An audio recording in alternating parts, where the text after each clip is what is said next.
নমস্কার বন্ধুরা, আমি পাভেল আর আপনারা দেখছেন টক অফ ট্রিস।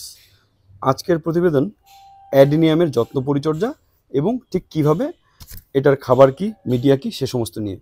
তো দেখতে পাচ্ছেন বিভিন্ন ধরনের অ্যাডিনিয়াম আছে, বিভিন্ন কালারের, সিঙ্গেল পেটাল, ডাবল পেটাল এবং অনেক পুরনো নতুন সমস্ত রকম অ্যাডিনিয়াম আছে।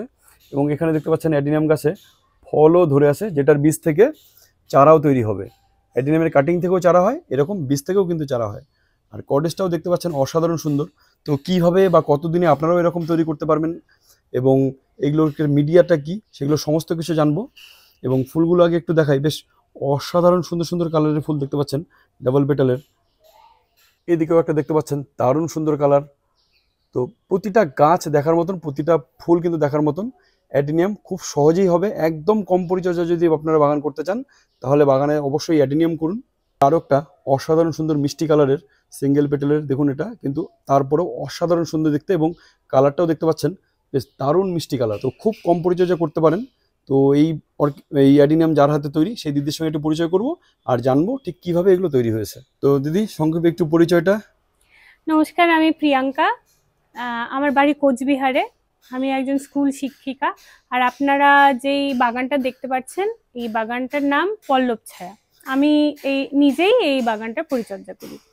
তো এই বাগানে আজকে দেখাবো এই যে অ্যাডিনিয়াম, সেগুলো কিভাবে করা হয়েছে এবং এত সুন্দর সুন্দর অ্যাডিনিয়াম শেপ কিভাবে দেওয়া হয়েছে বা চারা কিভাবে তৈরি হয়, মিডিয়া কি, এই যত্ন পরিচর্যা কি, সেগুলো সব জানবো। তো তার আগে আপনাদের একটু বলি, যারা ব্যালকনিতে গার্ডেন করতে চান, ছোট্ট ব্যালকনি আছে, তো তাদের জন্য একটা দারুণ ভিডিও অলরেডি চ্যানেল দেওয়া আছে, যারা দেখেননি অবশ্যই দেখবেন। বিশেষ করে যারা হয়া প্রেমী বা অর্কিড প্রেমী, তারা তো অবশ্যই দেখবেন। বিভিন্ন রকম হয়া অর্কিডের ফুল সমেত দেখানো হয়েছে এবং তার পরিচর্যা কি সেগুলোও জানানো হয়েছে।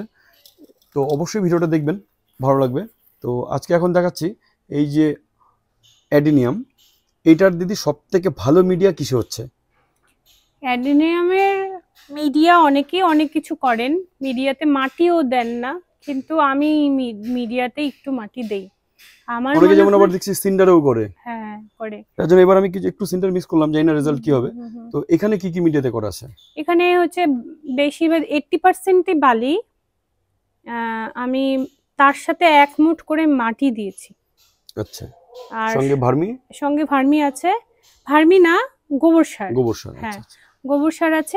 আর সাথে কাঠকয়লা আর কুচি পাথর। যেহেতু মিডিয়াতে একটুখানি মাটি দিয়েছি, সেই জন্য আমি কুচি পাথরটা দিয়েছি। তো এটার কারণটা হচ্ছে জলটা যাতে একদম না দাঁড়ায়, খুব সুন্দর ড্রেনেজ সিস্টেম, তার জন্য। তাই তো? একদম, মানে জল যাতে কোনোভাবেই না দাঁড়ায় সেভাবেই কিন্তু আপনাদের মিডিয়াটা তৈরি করতে হবে। কোনো অসুবিধা নেই। এই দুটো দেখুন, এটা দুটো কিন্তু আলাদা। এবার যারা মানে গ্রাফটিং করার খুব শখ, কেনা সম্ভব না, নিজে করতে পারি না আমি, সেই জন্য আমি এই দুটোকে একসাথে বসিয়েছি। মেইনলি এটাই আমার যে একটা গাছে দুটো ফুল একসাথে মনে হবে যে গাছটা পুরো ভরে আছে আর দুটো ফুল দেখে মনে হচ্ছে গ্রাফটিং করা এটা। আর সঙ্গে কি একটা জায়গায় অ্যাডিনিয়াম বসানো যায়, কারণ এর অত বেশি জায়গার প্রয়োজন হয় না। এইটার বয়স কত? এই যে এত সুন্দর কর্ডেক্স, এটা একটা এটা 2.5-3 বছর হবে। আচ্ছা। আর এই যে বীজটা তৈরি হচ্ছে, ফলটা, এটার বীজ থেকে চারা তৈরির পদ্ধতি কি?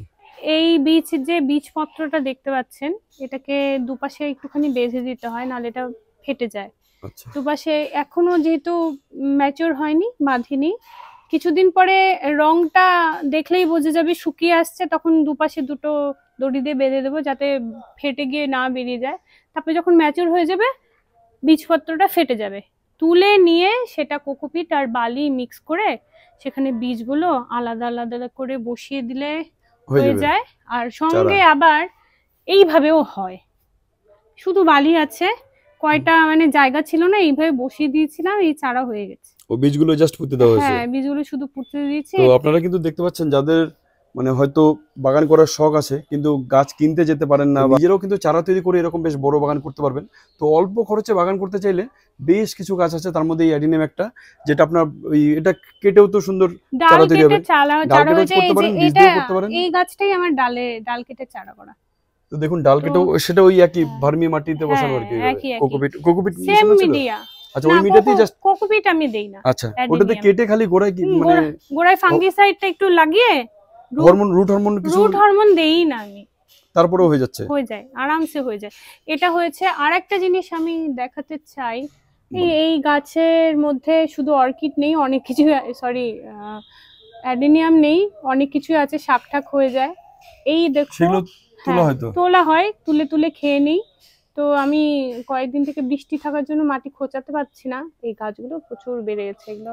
এটা জাস্ট এমনি শুধু বসানো, মানে ওই বীজ বসানো? এই এই যে গাছটা দেখতে পাচ্ছ না, এইটা কিন্তু অ্যাডেনিয়াম না, সেটা কি কাটিং নাকি বীজ না, দিয়ে? এটা বীজের গাছ। আমি একটা বীজ নিয়ে এখানটায় পুঁতে দেওয়া হয়েছে জাস্ট দিয়েছিলাম, এমনি? এটা কিন্তু খুব সুন্দর বাড়ছে। বাহ, এটা পরে তুলে আবার টবে দিলে এটাও তুলে সুন্দর পরে হয়ে যাবে। দিয়ে দেবো, মানে অ্যাডেনিয়ামের বীজ থেকে চারা করা যে কোনো ব্যাপারই না, সেটাই আমি বলতে চাচ্ছি। যে কেউ আর কি যদি একটু ম্যাচিউরড গাছ হয়, জায়গা নেই যে মাটিতে, মাদার গাছের মাটিতেই পুঁতে দাও, ও আরামসে বাড়বে, মায়ের সঙ্গে আরো ভালো বাড়বে। বাহ।